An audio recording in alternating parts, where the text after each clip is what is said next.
السلام علیکم ناظرین، نیوز بریک ود میاں عقیل کے ساتھ آج آپ کی خدمت میں حاضر ہوں۔ ناظرین، آج کا ویلاگ ذرا سپیشل ہے، اس لیے ذرا اس کو توجہ کے ساتھ پورا آخر تک ضرور دیکھیے گا، کیونکہ آج کے ویلاگ کے اندر چیف جسٹس قاضی فائز عیسیٰ کے ساتھ ہونے والی ملاقات کے اندر جو خاص باتیں ہوئیں، جو خاص چیزیں میں نے وہاں پر آبزرو کیں، جو تبدیلیاں آبزرو کیں، وہ تبدیلیاں، وہ خاص باتیں آپ کے ساتھ شیئر کرنے جا رہا ہوں۔ دوسرا ناظرین یہ ہے کہ اب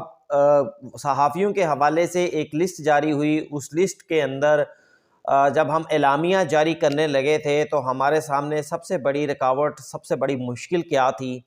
وہ آپ کے ساتھ شیئر کروں گا، اور اس کے ساتھ ساتھ اس اعلامیے سے پہلے اور اس اعلامیے کے بعد ہمارے لیے کیا مشکلات تھیں وہ بھی آپ کے ساتھ شیئر کرنے جا رہا ہوں۔ تو ناظرین آغاز کرتے ہیں کہ جمعے کے روز یعنی پرسوں میں اور میرا پورا پینل جو ہے وہ منتخب ہوا۔ پریس ایسوسی ایشن آف سپریم کورٹ کی جانب سے ان کے ممبران نے ہمیں عزت بخشی، ہمیں ووٹ دیا، بھاری اکثریت 2/3 میجورٹی کہا جا رہا ہے کہ جناب 2/3 میجورٹی آپ کو ملی ہے۔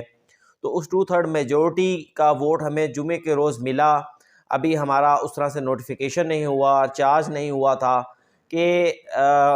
ہم پر اسی شام کو کیا، بلکہ میں تو یہ کہوں گا کہ جب یہ اناؤنسمنٹ کی گئی اس کے بعد ایک فوٹو سیشن ہوا، مبارکبادوں کا سیشن ہوا، اس کے بعد وہیں پر ہمیں دوستوں نے کہنا شروع کر دیا کہ جناب صحافیوں کے لیے آگے آنے والے دن بہت مشکل ہیں، ایف آئی اے کی جانب سے کسی بھی ٹائم نوٹسز آ سکتے ہیں، صحافیوں کو اٹھایا جا سکتا ہے، عدالتی کورٹ رپورٹرز کے لیے مشکل وقت آنے والا ہے، تو آپ اس کے اوپر کوئی سٹینڈ لیں، کوئی موقف لیں۔ مختلف آپشنز جو تھیں وہ ہمیں دی جانے لگیں، ایسے کر دیں، ایسے کر دیں۔ کچھ دوستوں نے کہا کہ سپریم کورٹ کے سامنے پروٹیسٹ کریں اور اپنا احتجاج ریکارڈ کروائیں، لیکن بہرحال جمعے کا دن گزر گیا، اور جمعے کے دن کے بعد اگلے ہفتے کے روز کے صبح ہی ایک 47 لوگوں کی فہرست جو ہے وہ منظر عام پر آ گئی۔ کوئی 10 12 15 لوگوں کے جانب کو جو ایف آئی اے کے نوٹسز جاری کیے گئے تھے وہ نوٹسز منظر عام پر آ گئے۔ وہ لسٹ آپ سب کو معلوم ہے، اس لیے میں اس کو دہراتا نہیں ہوں، لیکن جب بھی یہ نوٹسز سامنے آ گئے تو وہ پریشر جو ہے وہ ہم پر مزید بڑھنے لگا کہ بھائی آپ کچھ کریں۔ اب ناظرین اس میں مشکل مرحلہ یہ تھا کہ ملک کے اندر صحافیوں کی بڑی تنظیمیں موجود ہیں جن کے اندر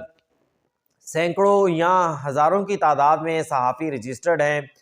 پی ایف یو جے ہے، آر آئی یو جے ہے، نیشنل پریس کلب ہے، اسلام آباد پریس کلب ہے، پریس کلب کراچی ہے،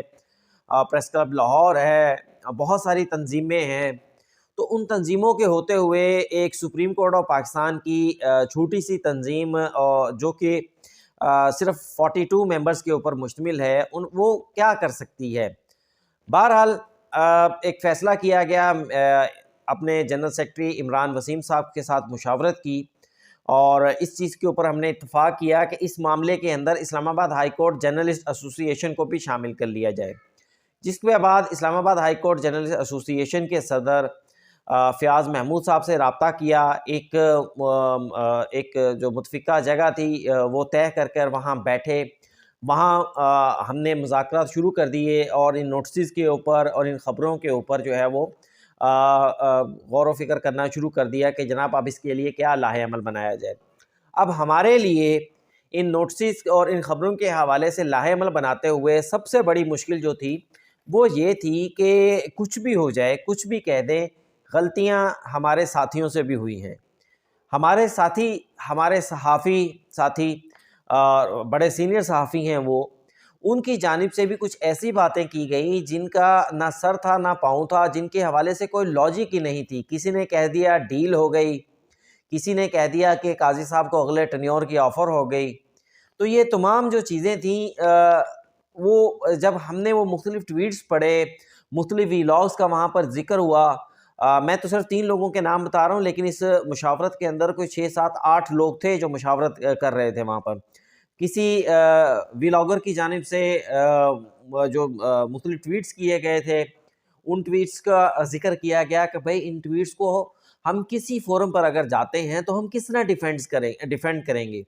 کس طرح اس کے اوپر جو ہے وہ قانون کی بات کریں گے، جن ویلاگس کا، جن ایشوز کا جو ہے، جن خبروں کا یا جن خبریں تو نہیں کہہ سکتے ان کو، جن تجزیوں کا حقیقت سے کوئی تعلق ہی نہیں ہے۔ بہرحال بہت ساری جو تھی تجاویز، ان پر غور و فکر کرنے کے بعد اس بات کے اوپر اتفاق کیا گیا کہ سب سے پہلے ایک اعلامیہ جاری کر دیا جائے، اور اس اعلامیے کے بعد جو ہے اگلا راہ عمل بنایا جائے گا۔ اب اس اعلامیہ جاری کرتے ہوئے پھر ہم نے کہا کہ اب کچھ لوگ ایسے ہیں جو پاکستان سے باہر بیٹھے ہوئے ہیں، ولاگ کرتے ہیں، اور جناب وہ ان کو میں خبریں تبصرے تجزیے تو نہیں کہوں گا، وہ تو ایک گالیاں دیتے ہیں کسی بھی شخص کو، نہ صرف ججز کو، ہمارے بہت سارے اداروں کو۔ تو پھر کہا گیا کہ جناب ان سے خود کو الگ کیسے کریں۔ یہ بھی ایک مرحلہ ہے کہ ان 47 لوگوں کے اندر بہت سارے ایسے لوگ ہیں جن کا باقاعدہ صحافت سے کوئی تعلق نہیں، جن کا کسی صحافتی ادارے سے تعلق نہیں، جو آن گراؤنڈ کبھی ہم نے کورٹ روم کے اندر دیکھا ہی نہیں انہیں، کبھی آن گراؤنڈ ہم نے کبھی ان کو جو ہے وہ صرف اور صرف ان کے ہم نے یوٹیوب کے اوپر باتیں ہی سنی ہیں ان کی۔ تو پھر ہم نے سوچا کہ ہم جو پریس ریلیز جاری کریں گے وہ صرف اور صرف ان صحافیوں کے لیے ہوں گی جو کہ سپریم کورٹ میں آتے ہیں، سپریم کورٹ کور کرتے ہیں، ہائی کورٹس کور کرتے ہیں، جن کا کسی نہ کسی طرح سے عدالتوں سے تعلق ہے۔ اسی لیے جب وہ پریس ریلیز جاری کی گئی تو اس پریس ریلیز کے اندر عامل صحافیوں کا ذکر کر دیا گیا، یعنی وہ لوگ کسی اداروں سے جو منسلک ہیں، اور دوسرے وہ لوگ جو کسی نے سپریم کورٹ کور کرنے باقاعدہ آتے ہیں، سپریم کورٹ میں مقدمات کی کوریج کے لیے آتے تھے، تو ان کے لیے ہم نے اعلامیہ جاری کر دیا۔ اب اس اعلامیہ جاری کرنے کے تقریباً شام کو 4:30 بجے کے قریب 4:30 بجے کے قریب یہ اعلامیہ جاری کیا گیا۔ اس کے کوئی 15-20 منٹ کے بعد مجھے اطلاع دی گئی کہ جناب چیف جسٹس قاضی فائز عیسیٰ صاحب کے پاس آپ کی پریس ریلیز پہنچ چکی ہے، اور چیف جسٹس صاحب سے فوری ملاقات ہے، آپ فوری طور پر سپریم کورٹ پہنچیں۔ آپ سپریم کورٹ پہنچے تو جو ریسیپشن پر لوگ تھے، ظاہری بات ہے وہ پوچھتے ہیں، تو انہیں بتایا گیا۔ تو پھر اس کے بعد جو ہے ہم آگے گئے، اور جب ہم چیف جسٹس آف پاکستان کے چیمبر میں پہنچے تو وہاں پر کیونکہ ظاہری بات ہے ہمارا بتا دیا گیا تھا، تو سٹاف کا ایک جو شخص ہے، سپریم کورٹ کے امپلائی جو ہیں، وہ ہمیں چیف جسٹس صاحب کے چیمبر تک لے گئے۔ اب میں چیف جسٹس صاحب کے چیمبر میں پہلی دفعہ نہیں گیا تھا، ہاں قاضی صاحب کے بطور چیف جسٹس ہوتے ہوئے میں پہلی دفعہ چیمبر میں گیا ہوں، تو میں نے وہاں پر کچھ خاص تبدیلیاں دیکھیں۔ وہ تبدیلیاں کیا تھیں وہ بھی آپ کے ساتھ ان کا بھی ذکر کروں گا۔ ناظرین، سب سے پہلی دفعہ جب میں سپریم کورٹ کا رپورٹر بنا، افتخار محمد شوقی صاحب کے دور میں بنا تھا، لیکن افتخار محمد شوقی صاحب کے دور کے اندر میں کبھی بھی چیف جسٹس کے چیمبر میں نہیں گیا، لیکن اس کے بعد انور ظہیر جمالی صاحب کے دور کے اندر جو تھے، ہم پہلی دفعہ چیمبر میں گیا۔ تو انور ظہیر جمالی صاحب کے دور سے غالباً یہ 2015-14 کا دور بنتا ہے، تب سے لے کر آج تک تقریباً 9 سال ہو گئے ہیں۔ میں مختلف دفعہ مختلف چیف جسٹس آتے رہے ہیں، کوئی 7-8 کے قریب چیف جسٹس اس دور کے اندر چینج ہوئے ہیں، لیکن چیف جسٹس آف پاکستان کا جو آفس ہے،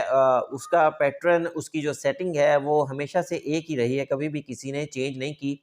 لیکن پہلی مرتبہ کل جب میں گیا ہوں تو چیف جسٹس قاضی فائز عیسیٰ صاحب کے اس آفس کے اندر جو ہے وہ ہمیں کچھ تبدیلیاں نظر آئیں۔ کوئی 20x40 اندر جب داخل ہوتے ہیں دروازے میں تو سامنے ہی جو ہے وہ کاؤچ پڑے ہوئے ہیں، کوئی 4 سے 5 جو ہے وہ ایک یوں اسکوائر کی شکل میں، تو وہ آتے ہیں۔ پھر یوں رائٹ پہ چیف جسٹس صاحب کا جو ٹیبل اور چیئر ہے وہ ہوتا ہے، اور اس کے بعد باقی کمرہ جو تھا نارملی تقریباً اس میں تھوڑی بہت بیٹھنے کی جو چیزیں ہوں گی یا استعمال کرنے کی چیزیں وہ نارملی ہوتی تھیں۔ لیکن کل چیف جسٹس صاحب کے جب ہم چیمبر میں گئے ہیں تو وہاں پر کچھ تبدیلیاں تھیں۔ تبدیلیاں کیا تھیں؟ سب سے پہلے داخل ہوتے ہی وہ جو صوفے تھے اپنی جگہ پر وہ تو پڑے ہوئے تھے، لیکن اس کے بعد جب یوں رائٹ کو مڑتے ہیں تو وہاں پر چیف جسٹس صاحب کا ٹیبل اور چیئر ہوتا تھا۔ وہاں پر چیف جسٹس صاحب کا ٹیبل اور چیئر نہیں تھا، بلکہ چیف صاحب کا ٹیبل اور چیئر جو تھا وہ ایک کارنر کے اندر، ایک جو دوسرا کارنر تھا وہاں پر اس کی سیٹنگ کی گئی تھی۔ یہ ایک تبدیلی تھی۔ پھر جو رائٹ سائڈ پہ تھا جہاں پہلے ٹیبل اور چیئر ہوتا تھا، وہاں پر ایک راؤنڈ ٹیبل تھا اور 4 سے 5 کرسیاں وہاں پر پڑی ہوئی تھیں، مختلف بکس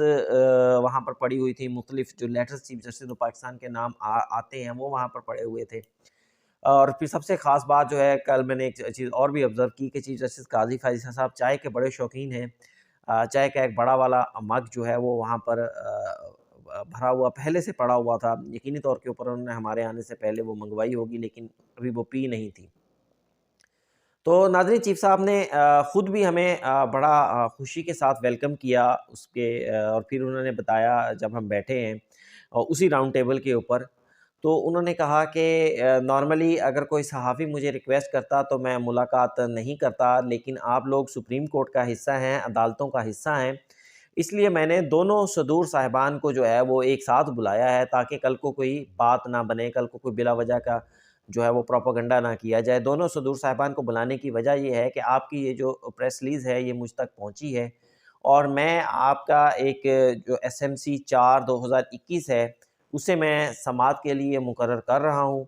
جو بھی آپ لوگوں کے تحفظات ہیں، جو آپ کہنا چاہتے ہیں، وہ اب آپ کورٹ میں آ کر بتائیے گا، اور وہاں پر پھر کورٹ دیکھے گی کہ ان معاملات کو کس طرح آگے لے کر چلنا ہے۔ بڑی مختصر سی یہ ملاقات تھی، اور لیکن چیف صاحب کی جانب سے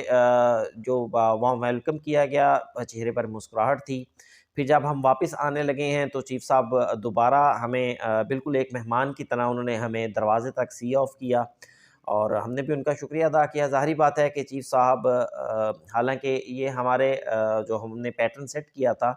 کہ آج اعلامیہ جاری کریں گے، اور اس کے بعد 2-3-4 دن اس اعلامیے کا جو ہے وہ دیکھیں گے کہ اس کے کیا اثرات ہوتے ہیں، اس کے بعد چیف صاحب کو باقاعدہ ریکویسٹ بھیجی جائے گی، لیکن چیف صاحب نے کا شکریہ کہ انہوں نے خود ہی اور فوری طور کے اوپر اس پر ایکشن لیا۔ اب ناظرین، اس ایکشن کے بعد کل جب یہ ایکشن ہو گیا، خبریں چل پڑیں، تو ایک ٹیلی فونوں کا طوفان جو تھا وہ مجھ پر برپا ہو گیا۔ تقریباً شام 5 بجے سے لے کے رات 11 بجے تک تقریباً مختلف جو ملک کے مثلا منسٹری آف انفارمیشن ہے وہاں سے، PID سے، جو صحافتی تنظیمیں ہیں وہاں سے، مختلف صحافی جو ہیں وہاں سے کالوں کا ایک سلسلہ شروع ہو گیا، اور میرے خیال سے کل اس ٹائم کے دوران مختلف اداروں سے، پاکستان سے، انٹرنیشنل اداروں سے کالز آنا شروع ہو گئیں، BBC سے، CNN سے، وائس آف امریکہ سے، موقف لینے کے لیے، ملاقات کی ڈیٹیلز لینے کے لیے، اور یہ سارا جو معاملہ تھا اس کے اوپر معلومات لینے کے لیے۔ تو اس لیے میں کل اپنا ویلاگ بھی نہیں کر سکا، لیکن بہرحال یہ جو ہے یہ چیزیں چلتی رہیں، اس وجہ سے کل اپنا ویلاگ بھی نہیں کر سکا، تو آج اس ویلاگ کو ریکارڈ کر رہا ہوں۔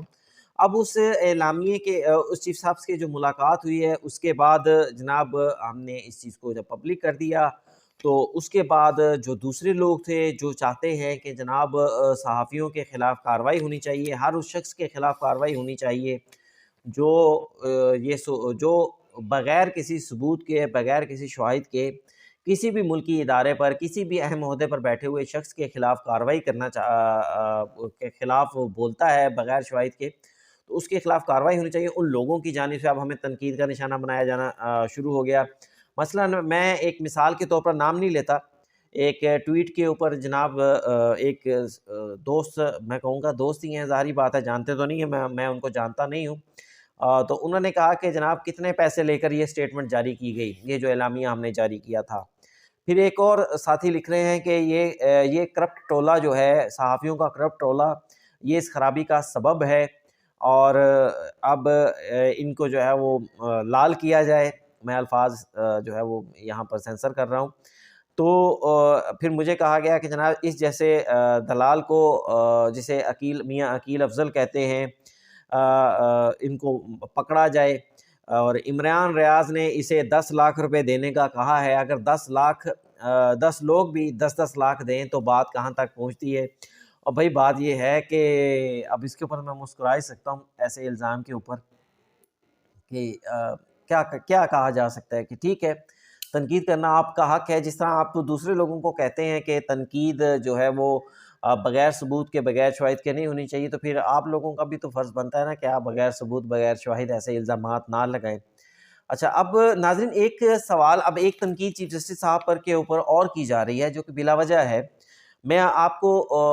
کہا جا رہا ہے کہ جناب چیف جسٹس قاضی فائزہ نے جو سو موٹو لیا تھا اس کو نوٹس، اس وقت بھی سپریم کورٹ کی جو پریس ایسوسیشن تھی اس میں درخواست گزار تھی۔